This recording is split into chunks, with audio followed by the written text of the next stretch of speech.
안녕하세요. 금고엄마입니다. 앞전 1부에서 ELS 상품의 개념에 대해서 알아보았는데요. ELS 상품은 바로 투자 상품입니다.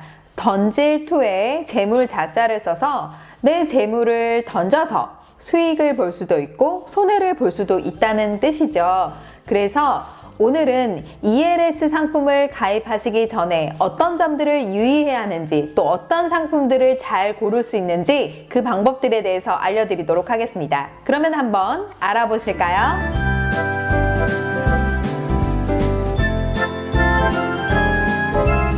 ELS 상품들이 워낙에 다양하고 수익 구조가 복잡하다 보니까 어떤 상품을 어떻게 가입해야 하는지 모르겠다라고 하시는 분들이 많은데요. 가장 중요한 건 유의하실 점들만 자세히 보시더라도 여러분들이 ELS 상품을 고를 때 잘 고르실 수가 있습니다. 그래서 첫 번째 유의하실 점이 뭘까요? 바로 기초자산의 종목수가 많으면 많을수록 위험도가 올라갑니다. 이게 무슨 얘기냐면 ELS 상품의 기초자산에 대해서 앞전 영상에서 설명드렸죠. 이 기초자산, 즉 주가지수가 여러 개인 게 있습니다. ELS 상품 중에서도 기초자산을 여러분들이 한 개로 하실지, 두 개로 하실지, 세 개로 하실지 모두 다 달라요. 그런데 기초자산의 수가 많으면 많을수록 이 기초자산이 모두 다 이 수익 조건에 도달해야 돼요. 그렇지 않으면 그 어느 하나라도 도달하지 않으면 여러분들이 원금 손실을 보게 되는 겁니다. 그래서 한 개보다는 두 개가 실현하기가 더 힘들죠. 그리고 두 개보다는 세 개가 그 수익 구간 안에 도달하기가 더 힘듭니다. 그렇기 때문에 기초 자산의 종목 수가 많으면 많을수록 위험도가 올라갑니다.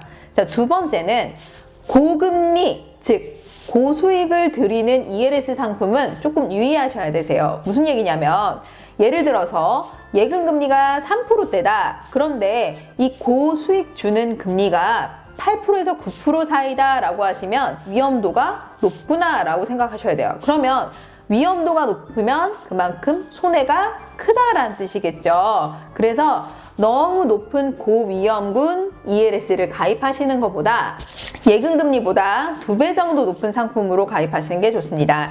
즉 예금금리가 2.8%에서 3% 사이다 라고 하면 중위험 ELS 같은 경우는 5%에서 6% 사이로 나오겠죠. 즉 예금금리의 2배를 넘지 않는 그런 구간에서 가입하시는 것이 조금은 더 유리할 수가 있습니다. 자, 그 다음에 세 번째로 ELS 상품은 예금자 보호가 되지 않습니다. 즉 다시 말해서 만약에 ELS 상품을 증권회사에서 발행을 해요. 이 증권회사에서 발행한 이 상품을 은행에서 갖다 파는 거예요.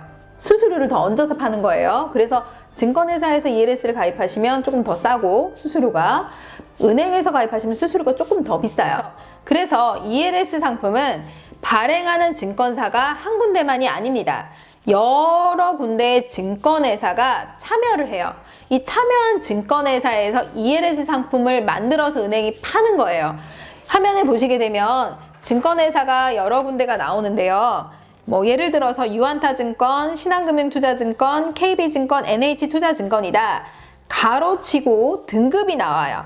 유한타증권 같은 경우는 A+ 등급, 신한금융투자 같은 경우는 AA 등급, KB증권도 AA 등급, NH투자증권도 AA+ 등급. 이런 식으로 증권회사마다 안전 등급이 있는데 이 등급이 낮다면 위험도가 커지기 때문에 만약에 단 하나라도 파산을 하면 예금자 보호가 전혀 되질 않아요.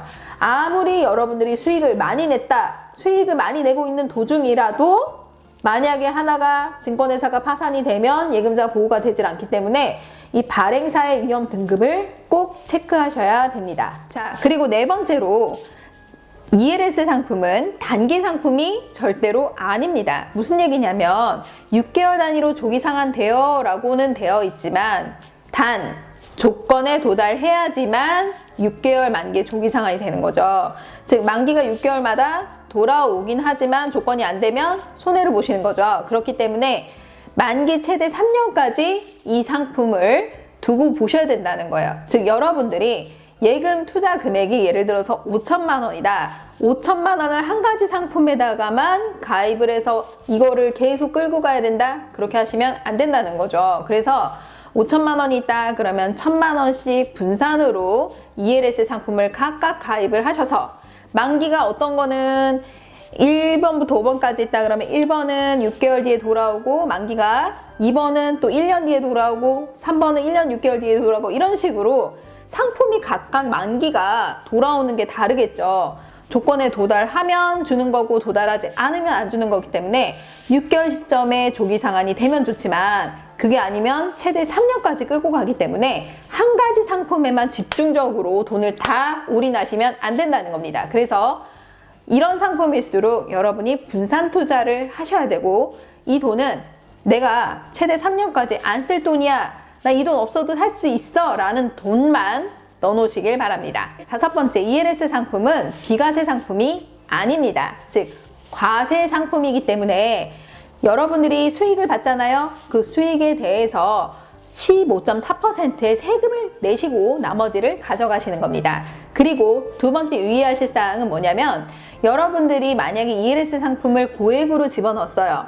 그런데 이게 조기 상환이 안 되고 3년까지 쭉 간 거예요. 그런데 3년 시점에 여러분들이 조건이 도달해서 원금을 받고 이자를 받는데 이 이자 금액이 4천만 원이 넘어갔다라고 하면 금융소득 종합과세 대상이 됩니다. 그래서 세금을 30% 이상 여러분이 내셔야 될 수도 있다는 겁니다. 그래서 금융소득 종합과세 대상이 되지 않기 위해서 ELS 상품을 너무 많이 가입을 하시면 안 된다는 거, 이것도 좀 유의하셔야 될 것 같습니다. 오늘 ELS 상품에 대해서 알아보았는데요. 유의하실 점, 그리고 어떻게 잘 고르실 수 있는지 잘 보셨나요? 오늘 도움이 되셨다면 좋아요, 구독하기 눌러주세요.